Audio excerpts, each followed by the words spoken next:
오늘은 성도의 기쁨이란 제목으로 성화 시리즈 8번째로 하겠습니다.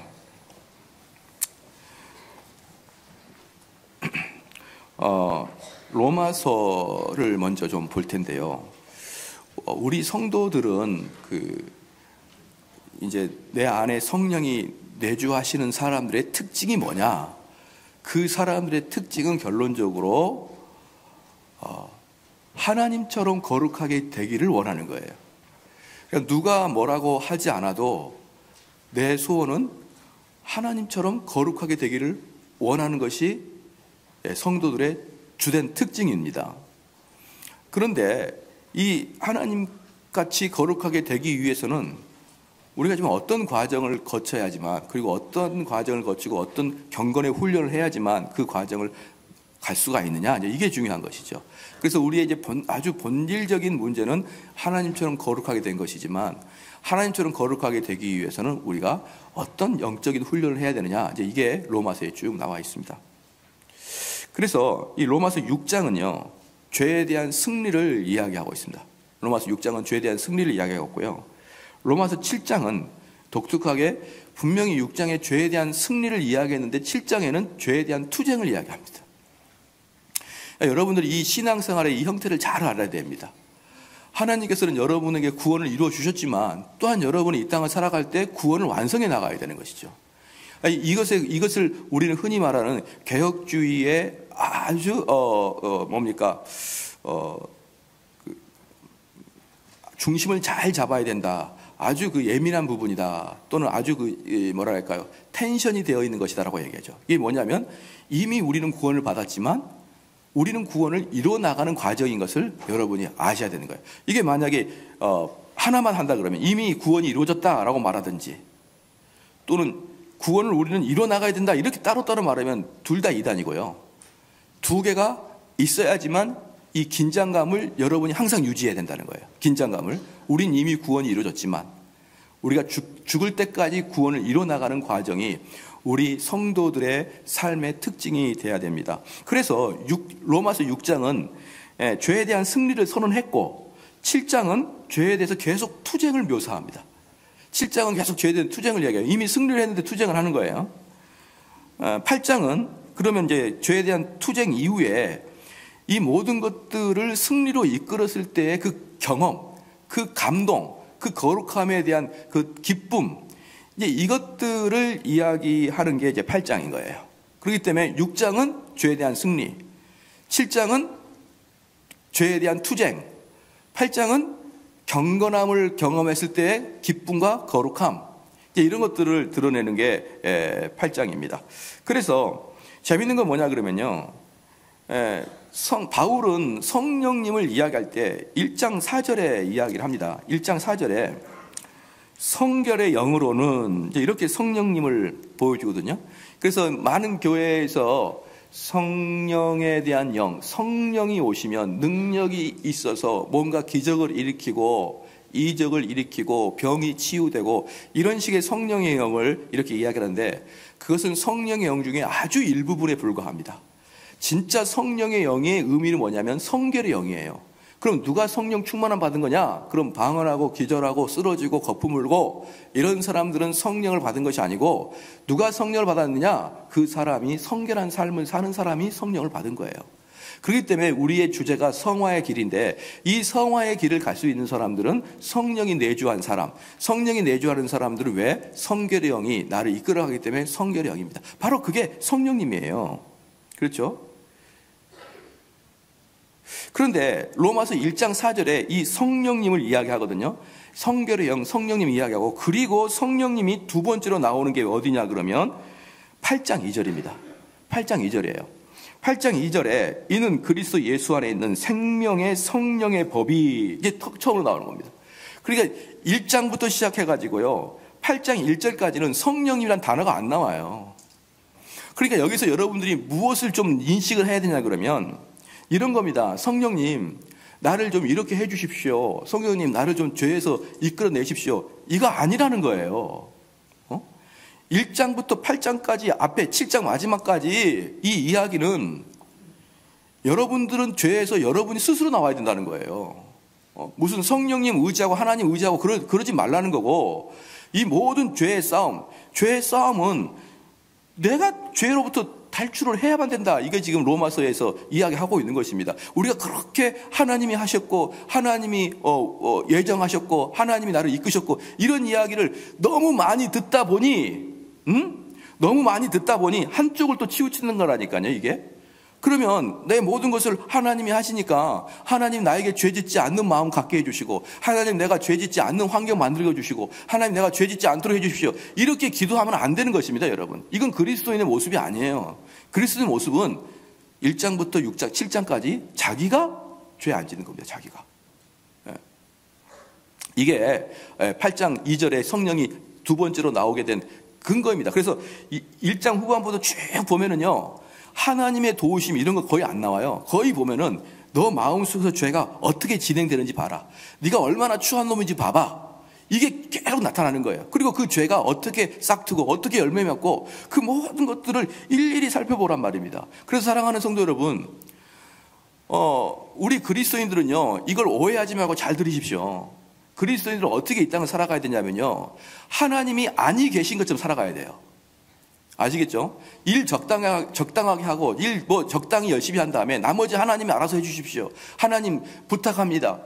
이게 아니에요. 우리 성도들은 자기가 맡은 일은 끝까지 자기가 다 책임을 져야 되는 것입니다, 여러분. 만약에 의사 선생님이 그 믿음이 좋은 의사 선생님이고 성령과 동행하는 의사 선생님을 칩시다. 만약에 다른 이상한 교회 말이에요. 그런데 수술하다가 배를 딱 잘라놓고 성령께서 치유하여 주십시오라고 그 수술 안 하고 그냥 나오면 어떻게 될까요? 그러면은 그 사람은 죽습니다. 성령이 알아서 해주길 바랍니다. 그 사람은 죽는 거예요. 그게 아니라 하나님이 계시든 안 계시든 의사는 자기가 해야 될 일을 끝까지 다 완수해야죠. 완수를 해란 말입니다. 그때 하나님 찾고 못 찾고 하지 말고 완수를 하라. 1장부터 7장까지 바로 그 얘기입니다. 너희가 철저히 성경 공부해라. 네가 그 안에서 철저히 밝혀내라. 네가 얼마나 나쁜 놈인지 네가 스스로 인식해라. 그런 다음에 성령이 이야기가 나오는 겁니다. 성령이. 근데 너무 많은 교인들이 툭 하면 성령님이, 저는 이렇게 말하시지 마시기 바랍니다. 좀. 목사님, 저는 원래 로마서를 공부하려고 그랬는데 하나님이 갈라디아서를 보게 하시던데요. 그렇게 말하지 좀 마세요. 뭘 또 갈라디아서 보게 하셔요. 그런 식으로 말하는 것은 은혜가 많고 하나님을 의지하는 것 같지만 입 바른 소리에 불과합니다. 진짜는 뭐냐? 하나님이 주신 지혜와 판단력 가지고 여러분들이 판단하고 끝까지 죄를 짓지 말고 그 일을 완수하는 거예요. 그리고 성령을 부르는 것입니다. 그리고 나서. 근데 너무 많은 사람들이 막 너무 많이 입에 성령님 주님이 하셨습니다. 여러분, 주님이 안 하신 일이 있나요? 이 세상에? 다 주님이 했죠. 그렇기 때문에 이런 하나님의 이름을 너무 자주 여러분의 생각과 행동에 갖다 붙이지 마시고, 우리들의 개혁주의자들은 죄를 짓지 않는데 최선을 다하면 되는 것입니다. 할렐루야.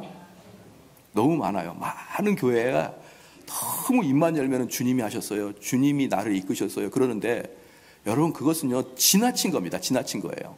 물론 다 주님이 하셨고 다 주님이 이끌으셨죠. 자, 봅시다. 그래서 여기서 이제 우리 바울의 특징이 뭐냐 그러면요, 많은 사람들이 바울 서신이 어렵다 그러는데 그렇지 않아요. 진짜 어려운 건요, 시편이나 요한복음이에요.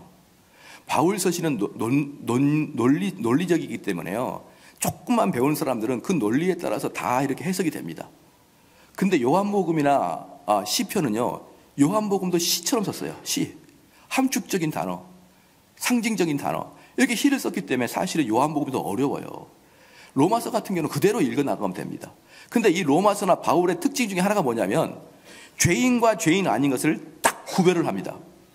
그리고 천국 백성과 천국 백성, 지옥 백성을 딱 구별을 해줘요. 제가 요즘에 있는 사람들은 뭘 듣고 살까 그래가지고 제가 강의를 하는 사람들을 요즘 유튜브로 좀 듣거든요. 근데 포스트 모던과 해체주의 하는 사람들은 뭐라고 이야기하는지를 좀 들어봤어요. 그랬더니 정말 일리가 있어요.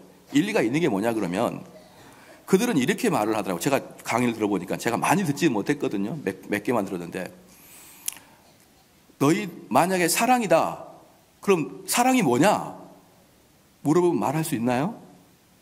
말할 수 없어요. 사랑이 뭐냐? 그러면은 정의가 뭐냐? 정의가 뭐냐? 말해봐라. 그러면 딱 말하기가 어렵습니다. 그럼 아버지의 사랑이 뭐냐? 말하기가 어려워요. 딱 물어보면 말하기 어렵지. 저도 말하기 어렵더라고요. 그렇게 말하면서 이렇게 이야기하더라고요. 그거 봐라.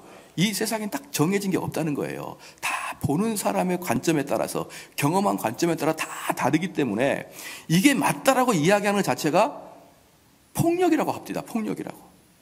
그러니까 여기 잠깐 보십시다. 여기 내게 맞아. 이것은 언어적 폭력이라는 거예요. 왜냐하면 보는 사람에 따라서 다 달라지는데 너가 무슨 자격으로 그렇게 하느냐. 어떤 사람은 아버지의 사랑을 이렇게 표현할 수도 있고 어떤 사람은 저렇게 표현할 수도 있지 않느냐. 그럼 기독교가 뭐냐? 이제 그분이 그렇게 강의를 했었어요. 기독교가 뭐냐라고 할 때 기독교가 뭐냐라고 딱 이야기했던 사람이 누가 있냐는 거예요. 이 세상에. 안 그렇습니까? 일단 기독교가 뭐냐라고 할 때 로마 카톨릭도 있을 것이고 동방정교도 있을 것이고요. 그 다음에 콥트교도 있을 것이고 개신교도 있을 것이고 개신교 안에서도 감리교가 있을 것이고 침례교회, 장로교가 있을 것이고 다 주장하는 게 다르단 말이에요. 다 주장하는 게 다른데 그럼 기독교가 뭐냐라고 할 때 정답이 어디 있느냐 이 말입니다. 정답이.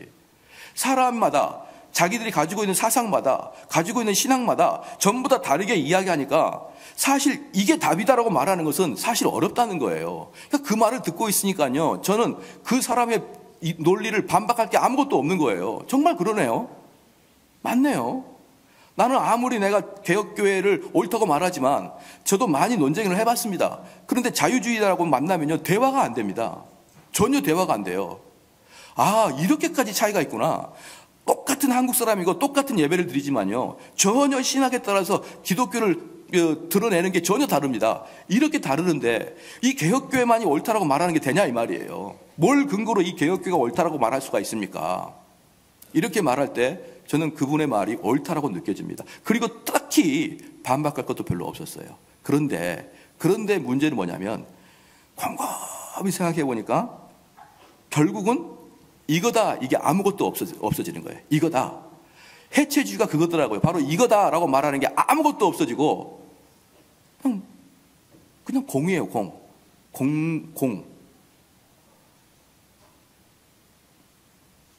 그런 시대에 그러는 것을 현대에서 가장 지금 포스트 모던 시대에서 가장 많이 가르쳐지고 있는 이 시대에 바울처럼 이것은 지옥이고 이것은 천국이다. 이분법으로 보이지 않겠느냐 이 말이에요.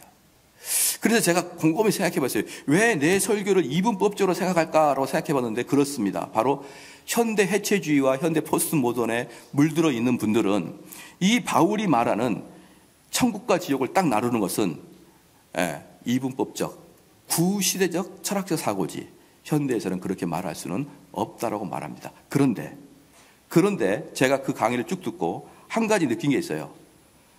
그 소리를 계속 듣고 있으면요. 이 세상 어떻게 살아야 될지 모르겠더라고요. 이것도 아니고 저것도 아니고 저것도 끼고 이것도 아니고 이런 식의 대답이죠. 용서가 뭐냐? 용서가 뭘까요? 말을 못하는 거예요. 그러니까 이런 식으로 질문하니까 대답을 못하겠더라고요. 그러면은 이렇게 물었다는 거죠. 당신은 당신 자신 용서합니까? 그랬더니 나는 내 자신을 매일 용서하고 그러나 나는 내 자신을 매일 용서하지 못합니다. 이런 식의 대화를 하는 거예요. 그냥 뭔가 심층적이고 아주 뭔가 있는 것 같은데 일상생활에서 그것을 응용해 살기는 너무나 어렵더라 이 말입니다. 이것도 아니고 저것도 아니고. 당신은 당신 자신 용서합니까? 네, 용서합니다. 저는 매일 내 자신을 용서합니다. 그러나 나는 내 자신을 용서하지 못합니다. 뭔가 깊은 것 같잖아요. 근데 이게 삶에 드러날 때는 어떻게 드러나기가 너무 어려워요. 근데 성경은 그런 식으로 어렵지가 않아요. 그런 식으로 또 생각하고 한 단계 더 깊이 생각은 아니라 바울은 그냥 딱 말합니다. 이것은 천국, 이것은 지옥. 이것은 육의 사람, 이것은 영의 사람. 이렇게 말해버리는 거예요. 오늘 그래서 9절 말씀 보니까 이 바울은 이야기합니다. 이 세상에는 영적인 사람과 육적인 사람 두 개밖에 없다는 거예요. 여러분 가끔 가다가 인간은 영혼 육으로 되어 있습니까? 영육으로 되어 있습니까? 이렇게 이야기할 수 있잖아요. 이런 논쟁도 있는데 바울이 말하고 있는 영과 육은 이 살덩어리와 정신세계를 말하는 게 아니고 주로 바울이 말하는 영과 육은 죄덩어리, 영은 성령 이렇게 표현하는 거예요. 그러니까 너는 참 영적인 사람이다. 이것은 너는 내면에 성령이 거하시는 분이다. 이렇게 이야기하는 거고, 너는 육적인 사람이다. 그것은 너 안에 성령이 없다라는 것, 그렇게 말하기 위해서 영과 육으로 계속 이야기합니다. 그래서 바울이 말할 때 육 또는 육신, 육적인 것 이렇게 이야기하는 것은 거의 다 불신자를 이야기합니다. 거의 다 내면에 성령이 아니 계시는 자연인을 이야기합니다. 그런데 여기에 반대되는 영적인 것은 성령이 내주하심을 이야기합니다. 그래서 바울은 두 개밖에 없다는 거예요. 이 세상에 영적인 사람과 육적인 사람 두 개밖에 없다는 것입니다. 물론 영적인 사람도요, 그 스펙트럼이 엄청나게 넓어지는 거예요. 스펙트럼이 엄청 넓어지는데요, 이 믿음이 강한 자부터 시작해서 믿음이 연약한 자까지 스펙트럼이 여러 개 있고, 육적인 사람도 스펙트럼이 여러 개 있는 거예요. 어떻게? 도덕적인 사람이 있고 아주 죄악된 사람이 있다 이 말입니다. 그렇기 때문에 여러 사람을 딱 구별할 수는 없지만, 그럼에도 불구하고 큰 바운드를 보면 딱 두 개입니다. 영적인 사람, 육적인 사람. 여러분, 육적인 사람은 영혼이 죽은 사람이거든요. 그렇기 때문에 이 사람은 시체야, 이 사람은 죽었어, 이거 하고 이 사람은 거좀 죽었어, 이것은 외형은 비슷해 보여도 전혀 다릅니다. 그래서 목사들은 뭘 잘해야 되냐면요, 우리 성도들을 보고, 그러니까 바울도 마찬가지고 그다음에 칼빈도 마찬가지고, 절대로 교회 안에 있는 사람들을 다 구원받았다고 여기지 않아요. 그건 알고 있죠. 여기 있는 분들이 다 구원받았다 그러면 너무나 쉽죠. 여기 있는 분들 다 구원받은 게 아니에요. 어떤 분들은 형식적으로 나온 사람이 있을 것이고, 어떤 사람들은 가정의 평안을 위해서 나온 사람이 있을 것이고, 어떤 사람은 기쁨으로 나온 사람이 있을 것이고, 여러 가지의 부류의 사람이 있기 때문에 여기에 있는 사람들 다 구원받았다고 생각하지 않는 것들은 바울부터 시작해가지고 우리 모든 청교도와 개혁주의는 그렇게 동의합니다. 그러면 목사는 뭘 잘해야 될까요? 누가 영적인 사람인지 누가 육적인 사람인지를 구별해낼 수 있어야 됩니다. 이게 목사가 해야 될 제일 중요한 일이에요. 목사님은요, 돌아다니면서 이렇게 그 사람들 엉덩이 두들겨주면서 열심히 합시다 이렇게 기운 붙들어지는 게 목사 일이 아니라, 여기에서 지옥 갈 사람과 천국 갈 사람을 가려내는 것입니다. 그런데 이게 왜 어렵냐 그러면, 불신자하고 믿음이 있지만 믿음이 연약한 자 구별이 어려워요. 믿음이 연약한 자와 또는 믿음이 병든 자와 불신자의 구별이 어렵습니다. 왜냐 그러면 믿음이 연약한 자와 믿음이 병든 자는요, 믿음이 거의 드러나지 않음에도 불구하고 그들은 성도거든요. 그들은 지금 드러나고 형태가 믿음이 거의 드러나지 않음에도 불구하고 그들은 천국 가는 백성이거든요. 그렇기 때문에 믿음이 있는 자와 불신자를 구별하는 이유는 무엇이냐 그러면요, 믿음이 연약한 자에게 소망을 줄 것이고, 할렐루야, 그게 목사가 할 일이에요. 믿음이 연약한 자에게 소망을 줄 것이고, 믿음이 강한 자에게는 기쁨을 줄 것이고, 믿음이 없는 자에게는 두려움을 주게 하는 것입니다. 똑같은 설교로. 그래서 여기에 있는 분들 중에 믿음이 없거나 불신자들은요, 목사를 만나면 두려워야 되는 것입니다. 목사를 만나면 겁이 나야 되는 거예요. 왜? 목사를 만나면 꼭 나중에 심판대 앞에 가는 그런 느낌이 들거든요. 그러면 믿음이 없는 자들은 끝없이 무엇을 추구할까요? 자기의 거듭남을 추구하기 위해서 믿음이 없는 자에게 너 믿음이 없어라고 이야기가 돼야 되는 것입니다. 너는 천국 백성이 아니야라고 암암리에 이야기가 돼야 되는 것이에요. 그래야 그 사람은 이 땅을 살아갈 때 헛되이 살아가지 아니하고 나머지 시간 동안에 자기가 구원을 위해서 열정적으로 주님께 매달리게 되었다는 이 말입니다. 그래서 하나님의 말씀을 강력하게 선포하면요, 믿음이 좋은 자들은 나는 저런 믿음이 너무나 나한테 많구나, 목사님이 이야기하시는 것이 내 내면 속에 드러나는구나, 그러면 너무 기쁜 거예요. 나는 무엇을 해도 천국 백성이구나, 이렇게 기쁩니다. 그래서요, 같은 말씀을 전해도 믿음이 강한 자는 기쁨을 갖고 있는 것이고요, 믿음이 연약한 자는 어떠느냐, 목사님이 저렇게 이야기하는데 나는 택도 없네, 더 열심히 분발해야지, 이게 믿음이 연약한 자예요. 그럼 불신자는 뭐냐? 목사님 저렇게 이야기하는데 지는 하냐? 이렇게 되는 거예요. 여러분, 반응이 정확하게 세 가지로 나눠질 거예요. 믿음이 강한 자와 믿음이 연약한 자와 불신자는 정확하게 반응이 세 개로 나눠집니다. 그러면 설교하고 가르치면요, 여러분의 얼굴 표정에서 다 드러납니다. 어떤 사람은 기쁨으로, 어떤 사람은 고민함으로, 어떤 사람은 반항의 눈빛으로 드러나요. 그렇기 때문에 목회자는 그들을 보면서 이 사람은 불신자, 이 사람은 연약한 자, 이 사람은 천국 백성, 이렇게 느끼는 것입니다. 그리고 불신자는 어떻게 합니까? 끊임없이 회개를 촉구하고 끊임없이 그리스도 앞에 무릎 꿇게 하고 끊임없이 예수 그리스도를 붙잡게 그를 강권하는 것입니다. 할렐루야. 이게 바로 목회자가 해야 될 제일 중요한 일이에요. 아니, 이 일만 하면 됩니다. 다른 것은 목회자가 안 해도 되는 거예요. 그런데 이 일만큼은 꼭 목회자가 하는 것입니다. 바로 바울이 이것에 대한 전문가였어요. 그렇기 때문에 바울은 그렇게 이야기하는 겁니다. 야, 이제 디모데랑 그 밑에 있는 후배들 잘 들어. 내가 이제 너희들을 사역하기 좋게, 너희들 목회 잘하도록 내가 천국 백성과 지옥 백성을 구별해 줄게. 요거 딱 가지고 있으면 너희들은 이제부터 성도들을 평가할 수 있을 것이야. 너희들 이거 가지고 목사 제대로 해. 이렇게 성경을 우리에게 준 거예요. 바울 서신을. 그러면 이제 영의 사람은 어떤 사람이냐 그러면요. 거듭난 사람을 영의 사람이라 그럽니다. 거듭난 사람을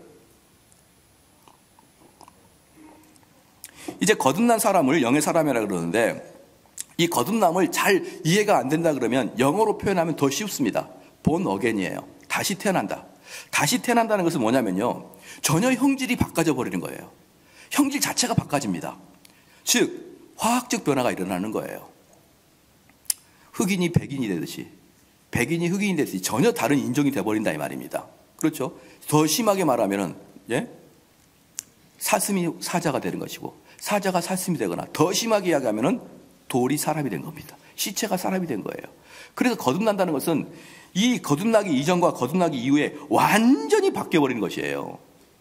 어떤 분은 그렇게 얘기합니다. 당신이 거듭난 것 같습니까? 이렇게 물어보면은 목사님 저는 거듭난 것 같아요. 왜 그렇습니까? 그러면 저는 옛날에 정말 분이 많았는데 요즘에는 계속 제가 분이 없어지기 시작합니다. 목사님, 난 저번에 정말 참을성이 부족했는데 요즘엔 참을성이 좀 많아졌습니다. 목사님, 아마 이런 걸 보니까 내가 바뀐 것 같아요. 내가 이런 걸 보니까 내가 거듭난 것 같아요. 나이 먹어서 그래요, 여러분. 나이 먹으면 화가 더 좀 줄고요. 좀 더 참을성이 있어지고 좀 더 느려집니다. 나이 들어서 자연스럽게 도덕적으로 더 좋아질 수 있어요. 여러분, 그게 거듭남이 아니란 말이에요. 그것은 조금 더 좋아진 것이고 조금 더 개선한 것이에요. 거듭남은 그렇게 보는 게 아닙니다. 거듭남은 완전히 인간이 바뀌어버려야 되는 거예요. 옛날에는 돌이었는데 지금은 인간으로 바뀌는 전혀 다른 종류로 바뀌는 게 거듭남입니다. 여러분 믿으십니까? 그래서 모든 거듭난 사람들은 자기의 거듭남이 이전과 이후를 분명히 알 수 있습니다. 왜?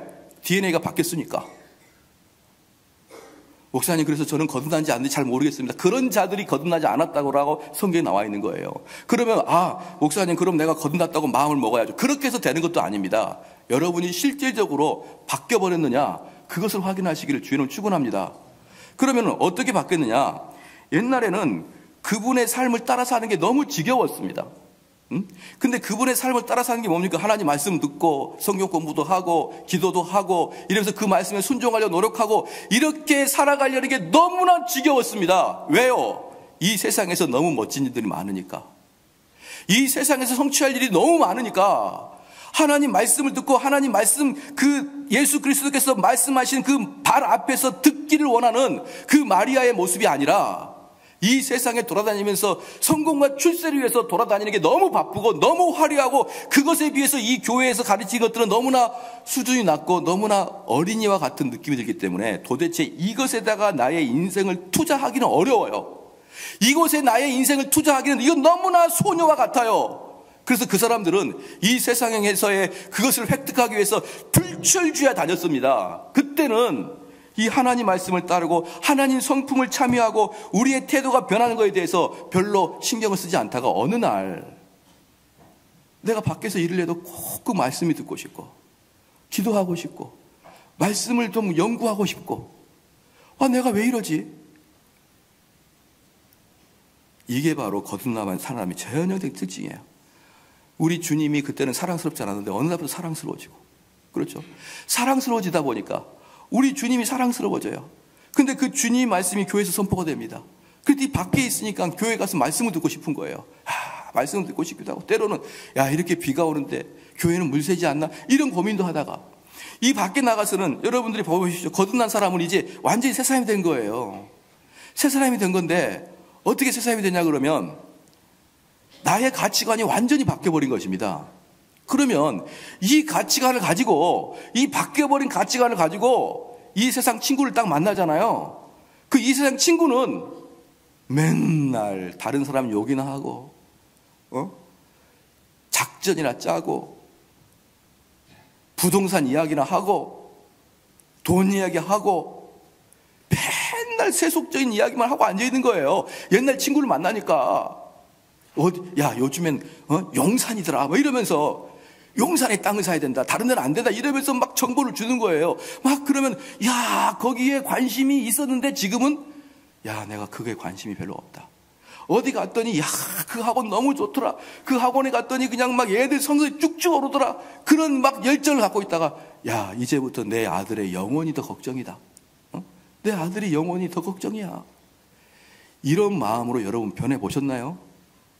이런 변한 모습들이 거듭난 자들의 전형적인 모습입니다. 그래서요, 이 사람은 밖에서 친구들하고 말하면 맨날 부딪히는 거예요. 말도 안 통합니다. 부딪힙니다. 그러니까 자연스럽게 거리가 멀어진 겁니다. 그리고 교회에 오면은 논쟁하지 않아도 똑같이 말하는 사람들이 있기 때문에 교인들이 좋아지기 시작해요. 그러므로 거듭난 자들은 성도들과 교제가 깊어지고 옛 친구들이 멀어집니다.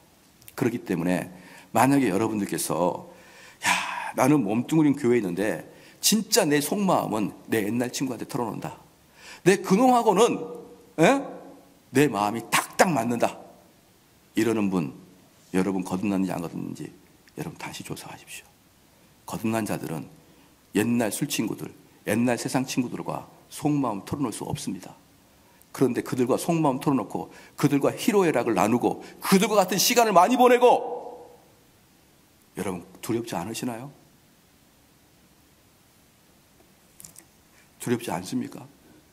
정말 내 마음을 털어놓을 수 있는 사람은 차츰차츰, 아직은 아니라도 차츰차츰 같은 말씀을 배우는 자, 같은 성도, 말씀을 나눠도 서로 논쟁하지 아니할 자, 이런 자들하고 점점 가까워지는 거예요.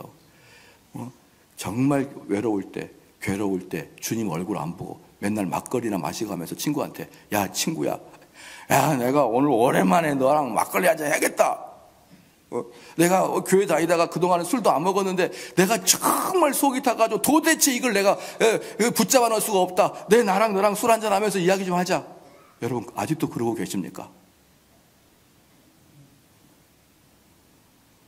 그리스도에 대한 입으로 고백을 한다고요? 여러분 그리스도에 대한 입으로 고백하는 게 뭔지 제가 가르쳐 드릴게요.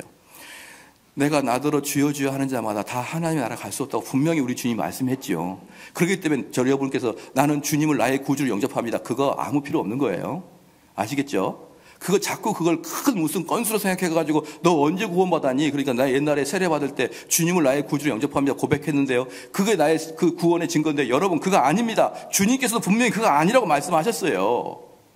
그럼 내가 그리스도를 나의 구주로 고백한다, 그 뜻은 뭐냐 그러면, 내가 그리스도를 나의 구주로 고백한다, 그 뜻은 뭐냐면 주님의 시각으로 내가 산다 이 말이에요. 주님의 시각으로 내가 산다. 그분은 나의 주인이고 나는 그의 종이고 나는 그 부하니까 나는 그분에 따라 산다.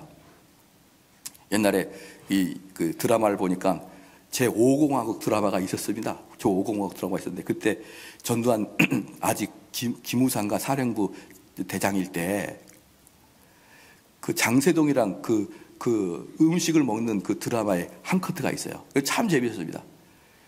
이 전두환이가 이덕화가 전두환으로 나왔거든요. 세동아, 내가 이번에 이렇게 하려고 그러는데 너 생각은 어떻니? 장세동이 그랬습니다. 형님 말이면 무조건 맞아요. 아유 그렇게 말하지 말고 내가 이렇게 일하는데 너는 어떻게 하면 좋겠니? 형님 말이 무조건 맞아요.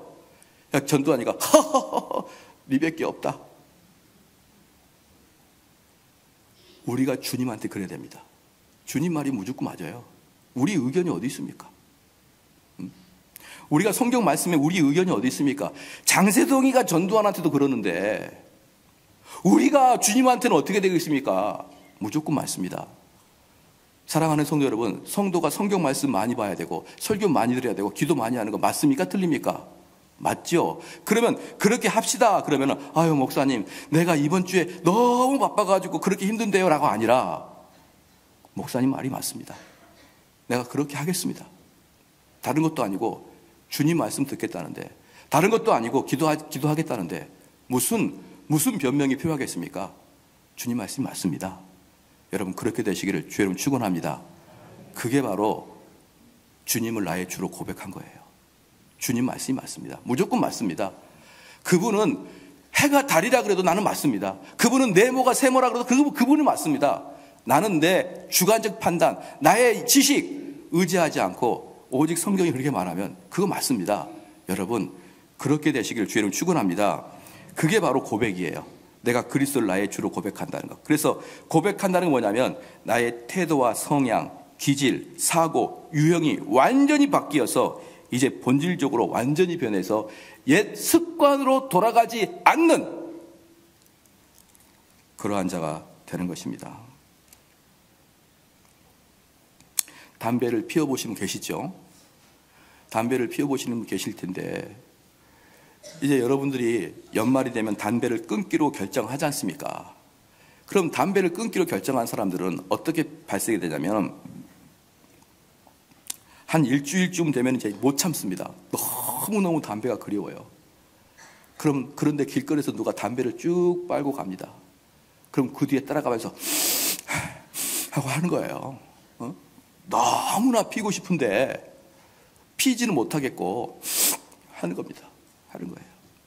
그리고 그러다가 자기 자녀가 정말 속을 썩히면은 자기도 모르는 사이에 담배가 딱 손에 꽂혀 있어요. 이게 담배를 억제하는 사람의 특징입니다. 근데 담배를 하나님이 끊어버리게 한 사람들은요 어떻느냐? 담배 연기가 나면 멀미해요. 아우 머리 아파. 아우 좀 안 피면 좋겠어. 이렇게 되는 것입니다. 사랑하는 성도 여러분, 이걸 뭐라 그러냐면 불가역적인 상태. 나는 다시는 담배를 피지 않는 상태로 돼버린 것입니다. 할렐루야. 의도적으로 참고 담배를 필 수 있겠죠. 그러나 이 사람은 절대로 담배를 안 피워도 얼마든지 살아갈 수 있는 사람이 되는 거예요.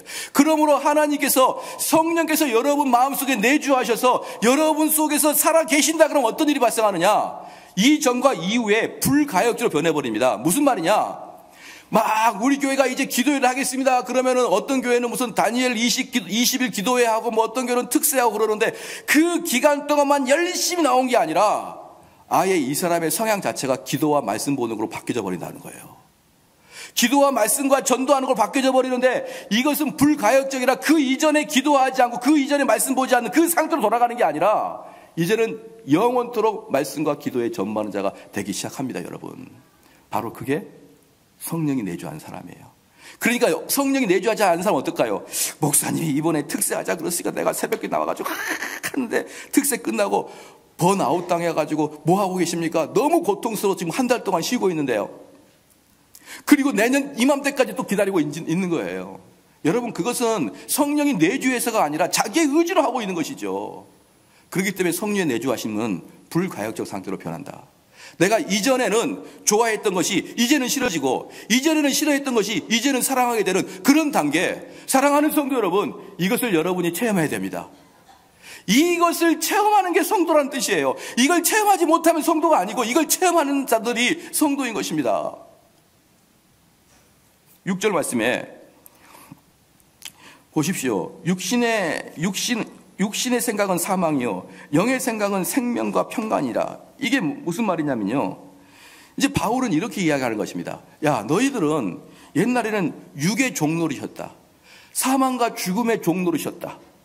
근데 너희들을 위해서 우리 예수님께서 보혈의 피로 흘리시고 자기 몸을 대신해서 주셨기 때문에 이제 예수님의 보혈의 피로 너희들 거기서 내가 사왔다 이렇게 했어요. 그러면 이제 그리스도인들은, 성령이 내주하신 사람들은 더 이상 죄의 종노릇 안 합니다.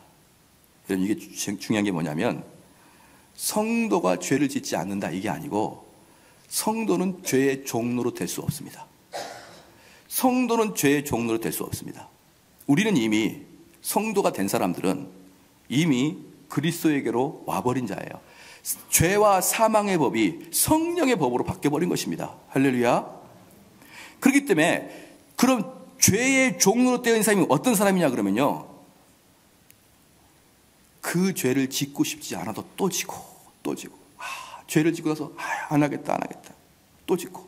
그래서 내가 육신으로 결정한 사람들은 어떤 일이 발생하냐 그러면 바늘도둑이 점차적으로 소도둑이 됩니다. 이게 육신의 사람이에요. 죄를 지는데 그 죄를 짓고 나서 내가 죄를 지면 안 되지 하고 나서 또 죄를 짓고 또 죄를 짓고 또 죄를 짓는데, 이게 바늘도둑이 소독될 때까지 육신의 사람은 계속 죄를 증폭해 나갑니다. 그럼 영의 사람은 어떤 사람이냐? 영의 사람도 죄를 짓지만 죄를 질 때마다 내 속에 있는 성령이 우레와 같이 그만해라, 더 이상 진도 나가지 마라, 이제까지 내가 참았으니 너는 이제 돌아서라, 돌이켜라 라는 성령의 음성이 계속 들리기 때문에 성령의 사람들은 이 성령의 음성이 부대껴 가지고 죄를 많이 못 져요. 죄를 지려다가 돌이켜라, 가고 있는데 돌이켜라, 이 소리가 나를 계속 괴롭히는 거예요. 그런데 어떻게 괴롭히냐 그러면, 너 목사님 설교 들었지? 하나님이 참는 데도 한계가 있다. 하나님께서 하늘 문을 여시고 진노의 손길을 내려칠 때는 너는 끝장난다. 그러니 그러기 이제 돌이켜라. 이 목소리가 계속 들려서 죄를 짓다 수소합니다. 그래서 영에 속한 사람들은 죄를 짓때 점점점 작아지고 나중에는 없어져 버리고, 육에 속한 사람은 점점점 커져서 도둑놈이 됩니다. 사랑하는 성도 여러분, 바로 바울이 지금 그 이야기를 하고 있는 거예요. 그래서 육신의 생각은 사망이요 영의 생각은 생명과 평안이야, 6절에 나와 있죠. 그렇기 때문에 우리 육신에 속해서 육의 이야기를 듣고 사는 사람들은 계속적으로 죄를 되풀이짐으로 사망으로 그냥 다이렉트로 들어가는 것입니다. 그런데 영의 사람들은 계속적으로 죄를 회개하고 여기서요, 잘 들으십시오. 경건한 생활 말도 하지 않습니다. 지금 바울이 말하고 있는 것은 경건한 생활 하라는 거 아니에요. 뭡니까? 죄 회개하라고. 죄. 너희들 속에 있는 죄를 던져버리는 게 경건한 생활입니다. 그래서 죄를 계속 던지면은 그 사람은 어떻습니까? 그 길로 그냥 어떻게 되는 거예요? 천국으로 가는 겁니다. 그렇기 때문에 지금 바울이 6절에서 분명히 이야기해 줬지 않습니까? 만약에 여기 있는 분들이 죄를 질 때 회개하지 아니하고 그 죄를 계속적으로 확대 재생산하고 그러한 삶을 사는 사람들은요, 지옥 백성입니다. 여러분 믿으십니까? 만약에 이후에 이 말씀을 듣고 회개하고 또 언젠간 하나님 말씀을 듣고 회개하면서 내가 정말 죄인이구나라고 깨달아서 그때 돌이키면 그때 여러분이 거듭난 거예요. 그런데 지금도 죄가 계속 되풀이되면서 확대 재생산되는 상태에 있는 자들은요, 최소한 지금까지는 거듭난 자 아닙니다. 그게 바로 바울이 이야기하고 있는 증거예요. 그래서 이 바울의 요점은 바로 이겁니다. 야, 너희들은 더 이상 육에 종속된 게 아니야. 너희들은 영에 종속되니까 만약에 이렇게 하라는 말입니다. 육이 나한테 이야기합니다. 야, 길동아, 이거 해라. 그러면 여러분 어떻게 하냐면, 나는 더 이상 너의 종이 아니야. 나는 너의 명령을 들을 필요 없어. 나는 네가 원하는 거 하지 않을 거야. 이렇게 하시기를 죄를 축원합니다. 대표적으로 볼게요. 만약에 어떤 젊은 청년이 저한테 와가지고 목사님은 답니까? 라고 저한테 항의를 했습니다. 목사님은 다 해요. 목사님은 다 알아요. 항의를 했어요. 그랬더니 내 육이 이렇게 얘기합니다. 야, 대훈아, 너가 지금 분노를 내는 건 합당해. 왜? 저 녀석은 나이도 어리고 저 녀석은 신앙도 별로 없는 것이, 나이도 많고 성경도 많이 하는 너한테 와가지고 저렇게 버르장머리 없게 하는 것은 지금이야말로 너가 뭐하기에? 분을 내기에 가장 적당한 시간이야 라고 육이 얘기할 때 여러분 내면서 어떻게 얘기해야 되냐면, 야, 너 말을 듣지 않을 거야. 분을 내라고 말하는 너 말 듣지 않을 거야. 왜? 나는 성령의 사람이니까. 여러분 마음속에 탐욕이 생깁니다. 탐욕은 분명히 하나님이 주는 게 아니라 누가 준 겁니까? 육이 준 거예요. 탐욕이 생깁니다. 나는 이것 때문에 나는 나를 팔지 않을 거야. 할렐루야. 여러분 이런 사람이 돼야 됩니다. 이게 바로 바울이 지금 말하고 있는 거예요. 너희들은 영에 속해 있지 않다. 이제 너희들은 영하고는 너희들은 육에 속해 있지 않다. 너희들은 육하고는 관계없다. 그러니 그 말에 순종할 이유가 없다. 로마서 8장 12절 13절입니다. 그러므로 형제들아, 우리가 빚진 자로 돼 육신에게 져서 육신대로 살 것이 아니라, 이거 보십시오. 육신대로 져서 육신대로 살 게 아니에요. 우리는 이미 내면에 성령이 계시니까 성령이 이기신단 말입니다. 할렐루야. 야, 여러분 이게 두려워해야 됩니다. 목사님, 저는 내면에 성령이 계시는데 성령이 계속 나를 절제시켜도 내 육신과 내 욕망이 나를 이겨버리고 맙니다. 사랑하는 성도 여러분, 그거 성령이 아니 계셔서 그러는 거예요. 성령이 계시면요, 끝내 성령이 이기고 맙니다. 어떻게?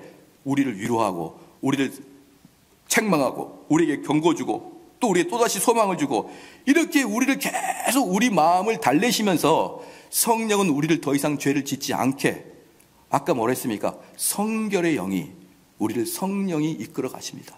그렇기 때문에 성령이 있는 사람들은 로마서 8장 12절 말씀처럼, 그러므로 형제들아, 우리가 빚진 자로 돼 육신에게 져서 육신대로 살 것은 이제 아니에요. 우리는.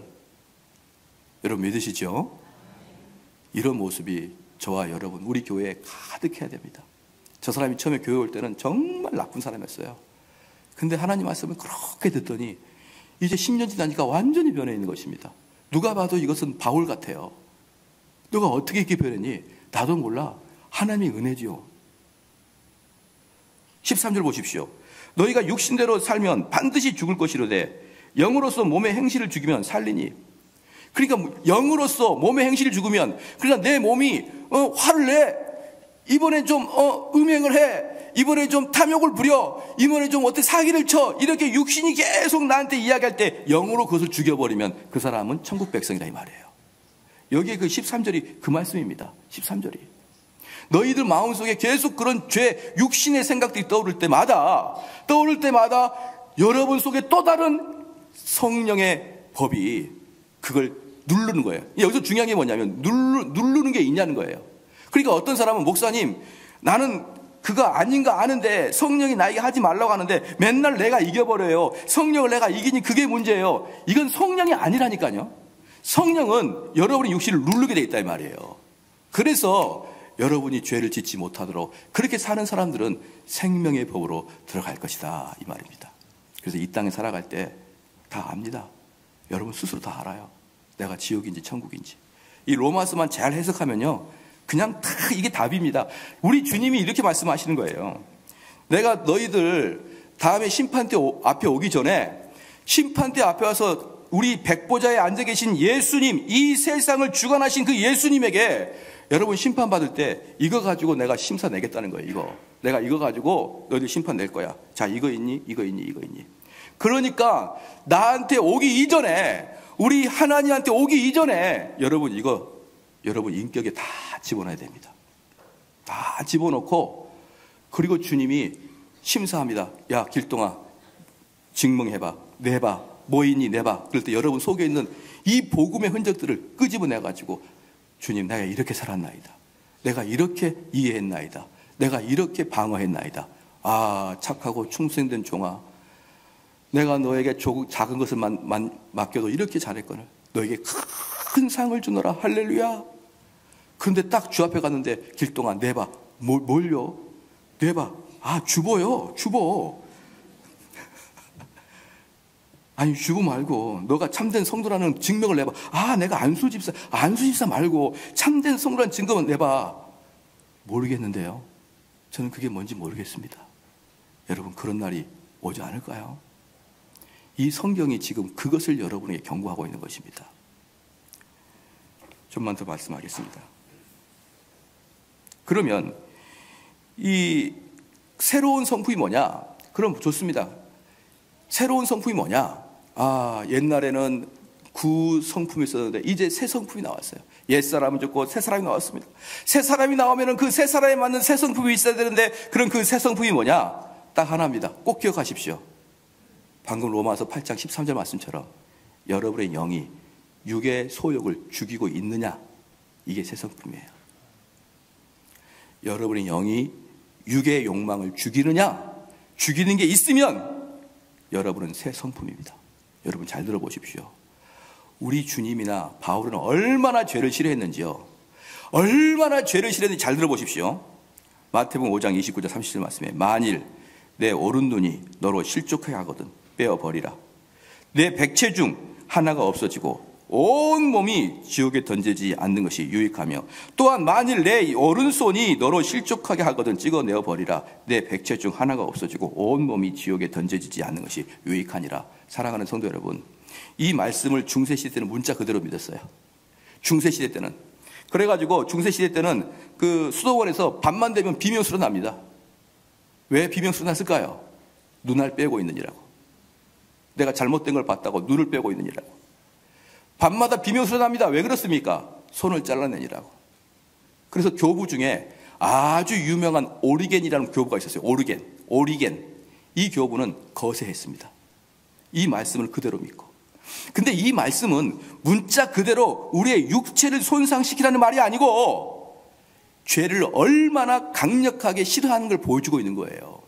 네가 차라리 손이 없어서 눈이 없어서 아무것도 없어서 죄를 짓지 않는 것이 육체 멀쩡해가지고 죄 짓는 것보다 낫다 안 낫다?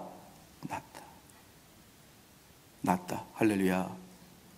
만약에 여러분 자녀 중에 한번 봅시다. 이것만 보죠. 멀리 봐봐요. 멀리. 자녀 중에 나이가 30이 됐는데 연령층이 5살이에요. 5살. 나이가 30인데 연령층은 5살입니다. 그럼 부모는 그 자녀가 얼마나 마음이 아플까요? 얼마나 마음이 아플까요? 그런데 한번 생각해 보십시오. 하나님 입장을 생각해 보십시오. 그 애는요, 다른 누구보다 죄를 짓지 않았을 거예요. 다른 누구보다 죄를 짓지 않았어요. 왜? 5살이니까. 하나님 보시기엔 걔가 훨씬 예쁩니다. 왜 여러분 이 세상의 눈으로 바라봅니까? 하나님의 눈으로 바라보면요, 진짜 좋은 게 뭐냐면 사지 멀쩡하지 않아도 죄 짓지 않고 정신이 부족해도 죄 짓지 않고 그렇게 해서 천국 가는 게 사지 멀쩡해서 지옥 가는 것보다 낫다.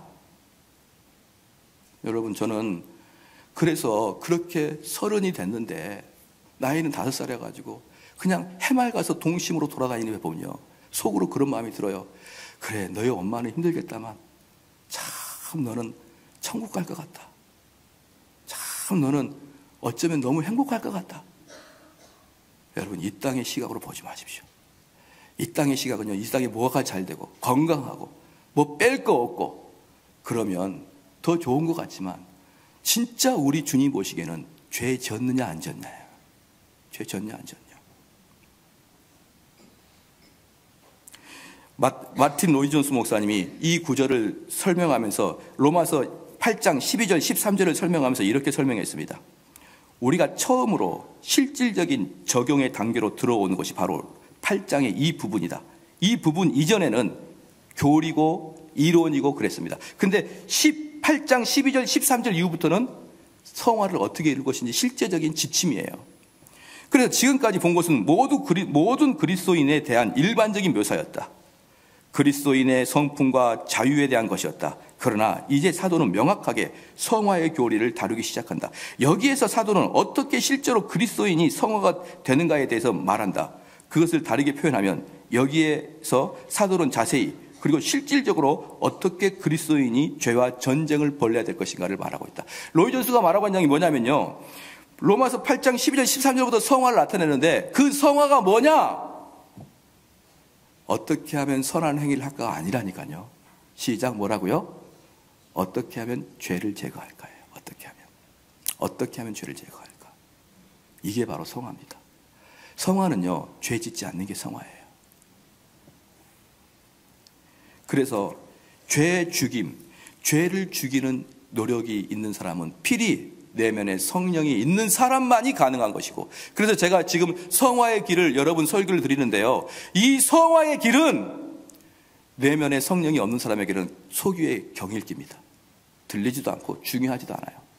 근데 성령이 내주하신 사람들은요, 이 일이 자기에게도 이루어지기를 간곡하게 원합니다. 할렐루야. 그럼 어떻게 될까요? 다시 본문으로 갑시다. 레위기 봅시다. 레위기.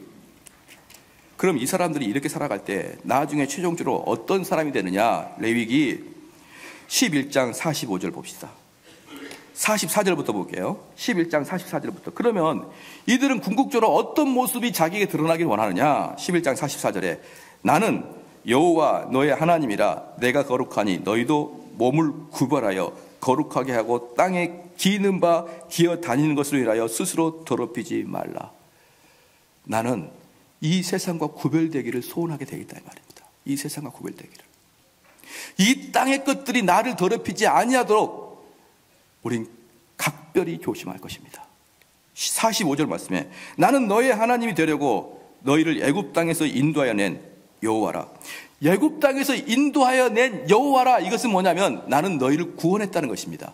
애굽 땅에서 출애굽시켰다는 것은 나는 너희를 구원했다는 것이에요. 그럼 하나님께서 너희를 구원한 이유는 뭐냐? 보니까 너희는 너희의 하나님 되고 너희의 하나님이 되려고 너희를 구원했다는 것이에요. 그러니까 우리를 구원하신 이유는 우리가 하나님께 순종하기를 원해서 너희를 구원했다는 것입니다. 할렐루야.